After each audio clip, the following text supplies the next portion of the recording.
Hi, it's Erica again, and welcome to this special Demo Plus video workshop. We've got a Tando Creative kit designed by Mark Gould, and it is chipboard, tags, acrylic tags, MDF, and then a little box to put them all in. I'll just quickly show you a finished one. So there we go, it's a nice sturdy box. And then inside, I've just done a selection of tags, and I thought that they're nice as an ideas box, a little box of inspiration when you're stuck. And of course, we'll be going through each and every one of these, so it's going to be a long video, so we're going to split it up, but hopefully you'll really enjoy some of the things that we're going to do on it. That one's got a 3D element on it. And there we go. Okay, so the first thing we have to do is get them out of the packet. And it's a bit noisy, sorry. What we need is this part of the kit. What's left is all of the tags for the inside. So this is our box. I'll just get it out of the plastic, it makes a lot of noise. Oh, if I can. There we are. So it's a simple slot-in kind of way to put things together. The best thing to do is work out which are which. So I know on this I've got the two sides, and we've got I think that's that one there, and that, oh, we're gonna have fun here now. This is the lid, so you can see this all fits together like so. It's a really good idea to put them together unglued, just to make sure you know what you're doing. And also, I prefer to put this together unpainted. If you can see how snugly that fits, if you got paint on the inside there, you would not be able to fit it together. So it's well worth putting it together unpainted and painting it once it's done. Oops. Oh, we're having fun and games now. Well, I know, anyway, I know that fits. So what we've got here is that one goes there. Then the two sides come up like so. So it's a really good idea to get this done first, so you have in your head, you know how the box fits together. Right, so that's done, yeah? So, start gluing. Now, I like to use a PVA glue or a wood glue, anything strong. Even the 3D gels would be good. But for this, I'm just using the Americana decoupage glue. I mean, PVA is PVA. They're really a wood glue, so they pretty much do the same thing. So what we want to do is put a little blob of glue on the sides and then just start slotting them together. We'll wipe it down afterwards once we've got everything slotted in. So a little blob of glue on the sides, and then seeing where this one goes, yeah, it needs to go on this edge. Always worth trying it out to make sure you're not gluing the wrong edge when it's not even going to be covered. Like it's tempting to glue that bit, but that doesn't actually touch anything. So make sure we've got some on there, yeah. Okay, now it's very fragile at this stage, so I'd recommend having some tape, masking tape. I've got some washi tape here, just having it handy so you can sort of keep it stuck together while you're waiting for it to dry. And I would leave this 24 hours.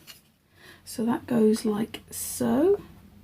And this is the nice thing about doing it unpainted. Oh, wrong way round. Nobody mentioned it. There we go. So, and you really must make sure it's nice and square, so that's why the tape will really come in handy. So for this one, it's these surfaces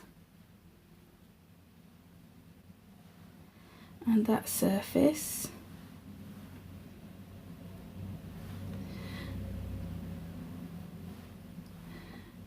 And then on the edges here.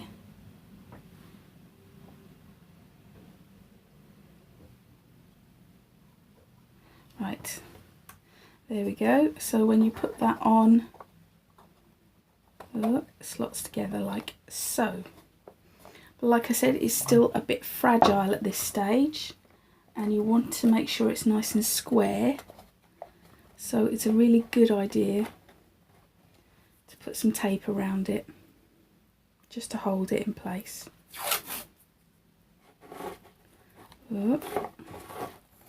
This is where the fun and game starts. And voila.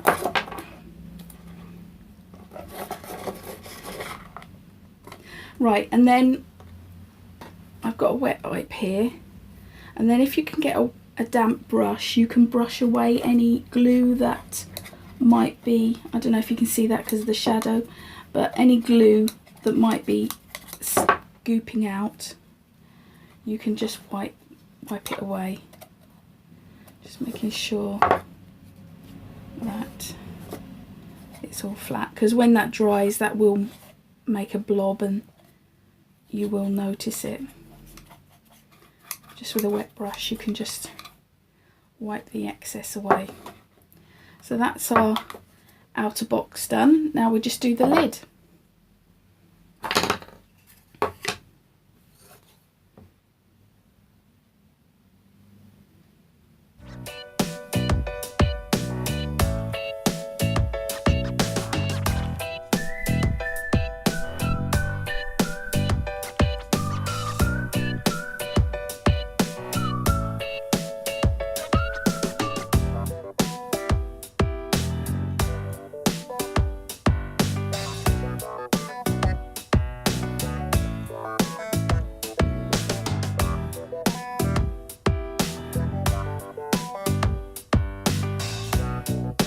So there we go, that's all done.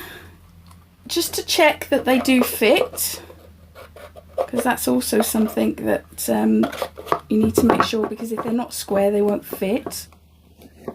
And it's probably a good idea to leave them like that so they don't fall out of place. So now I've got to wait 24 hours now, and then we'll be ready to start decorating.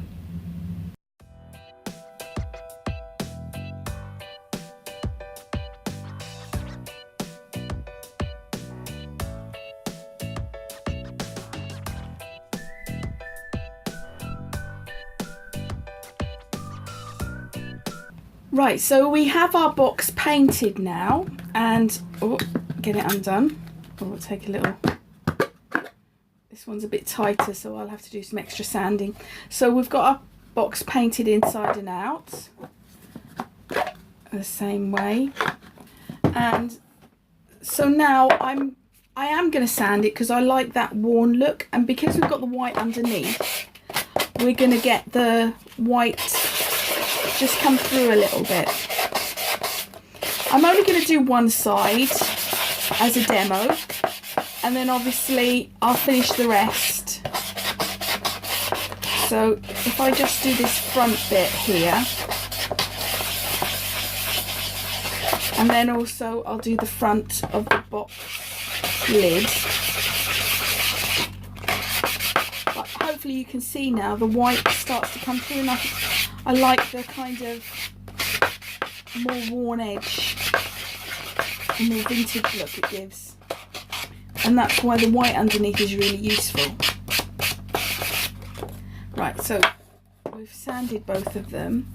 Now I'm going to use a Stampendous stamp. It's the Andy Skinner ones, and it's this kind of scratches really. No other explanation other than it looks like scratches, but it just gives it a nice sort of worn appearance. And for obviously, because I've chosen green, I'm going with olive archival ink. So I'm not going to put it on a block, because when you're working with a 3D surface, it's probably best not to be too precious about it. But there you go, you get a lovely look. Probably want to move it so it doesn't all look the same. And then if there's any bits that get missed, but the nice thing about this is you literally can go in a couple of times and it really doesn't matter. So that's the front, and then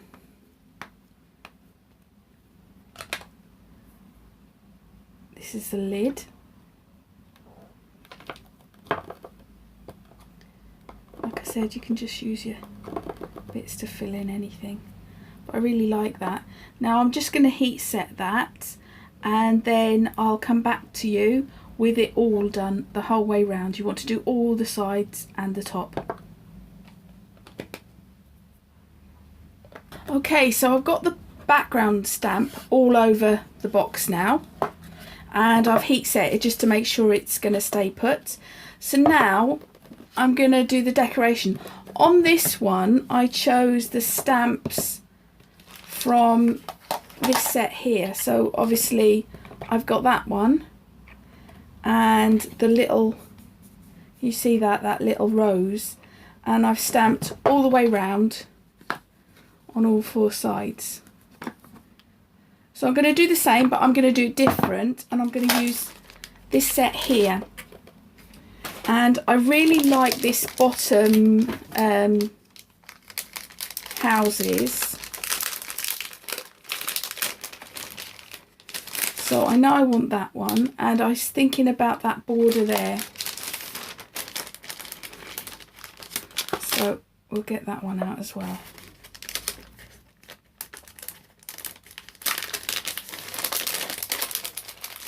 Now I'm thinking of putting this on a block simply because of the size of it. Now that's obviously not going to fit, so I'm going to try it the other way around this time, and I'm going to put the houses on the bottom and the border on the top. So just mount it up onto my block, if it will stay, hopefully. Come on. Oh, a little bit of water on it. Everything's got a bit dusty because I did the sanding, so we'll just get a spritz of water on the back of that, or even a little bit of water, just to make sure it will stick. Obviously don't want it. Oh, I could have used a wet wipe, couldn't I? Never mind. Right, stick.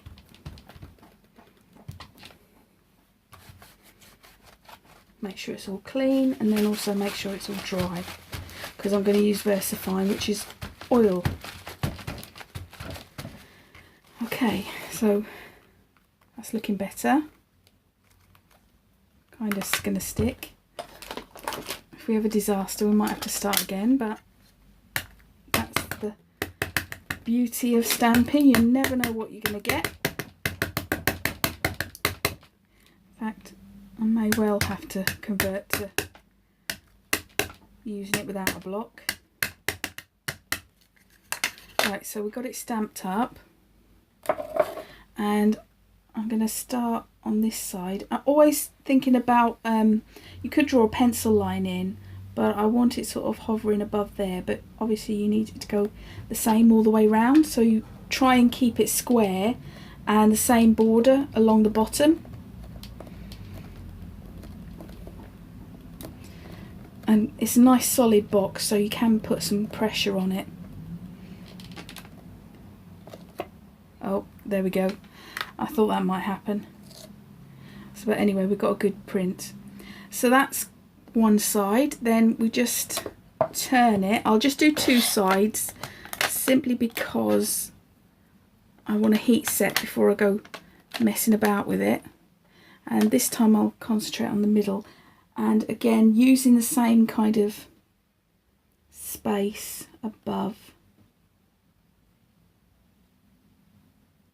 If it doesn't quite match, I can always fill it in with a pen.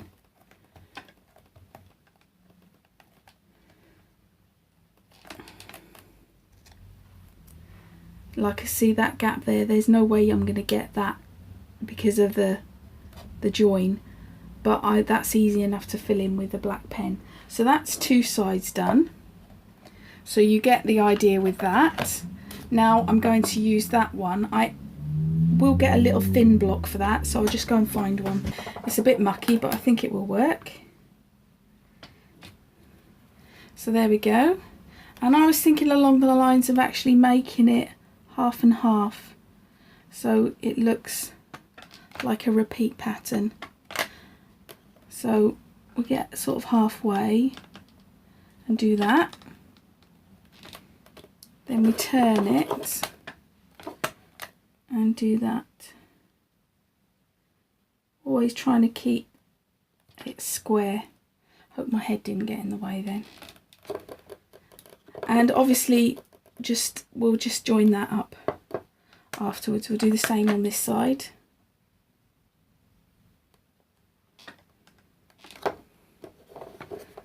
And the same on this side. Obviously we've got that to follow, which is helpful.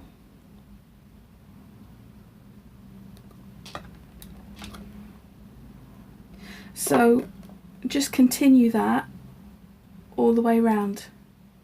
And then obviously I'm going to heat set this now so I don't smudge it to do the other sides. So when I come back, we'll have it all heat set and ready to go for colouring. So we have it fully stamped all the way around now. Did match up quite well. And then just with a fine pen, I'm just filling in any of the bits that might have got missed. And obviously on these bits, you can see where the join is, that it's not going to stamp. So just filling that in just so it matches. So the next step is to give it a little bit of colour. So I'm using my Inktense pencils because they've got a nice strong colour to them. And then really, I'm not going to put too much colour in, but just, obviously the VersaFine is waterproof, so I can put colour in.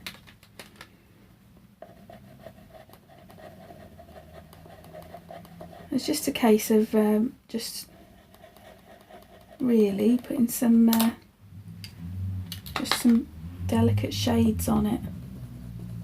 Not going crazy, just putting a little bit here and there.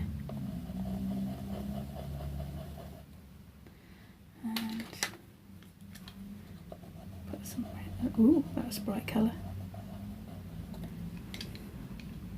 So I'll just show you that to start with. Throw my pencils around now. And you can see how bright these colours are. They really do suddenly sort of come out. If there's ever too much of it, you can just dab a little bit off, because they always catch me out how bright they are.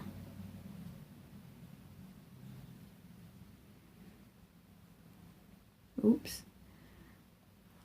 Oh, I've messed that one up. If in doubt, dab some off.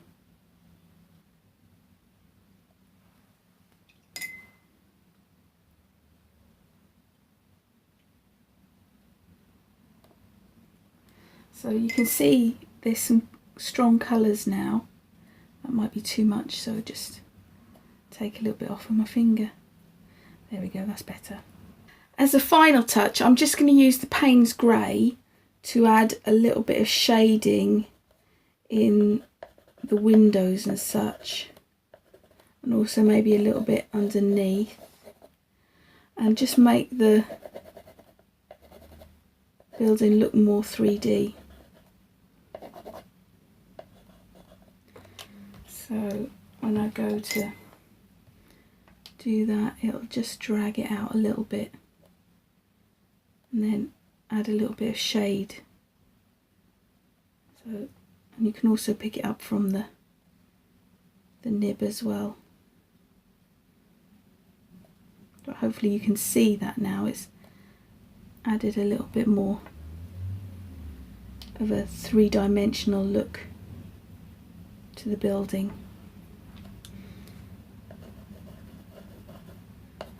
If you want quite an intense colour, draw it on. If you just want subtle, pick it up from the tip.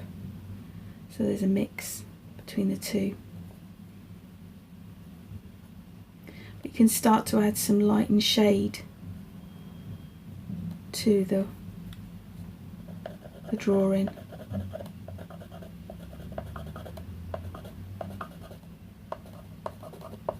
So hopefully you've seen enough now to know what's involved, and I will carry on and I'll come back to you when it is all done.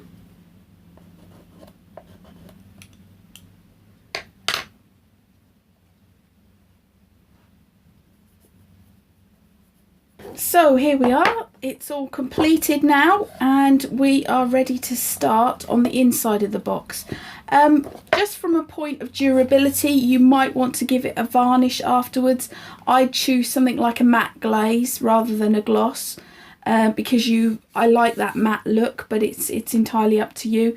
But I think I'm going to live with it as it is, and as it wears down, it'll just show its age.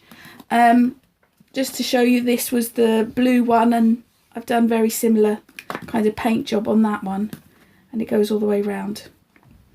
So we're looking forward to start filling the box up. So I'll see you at the next video.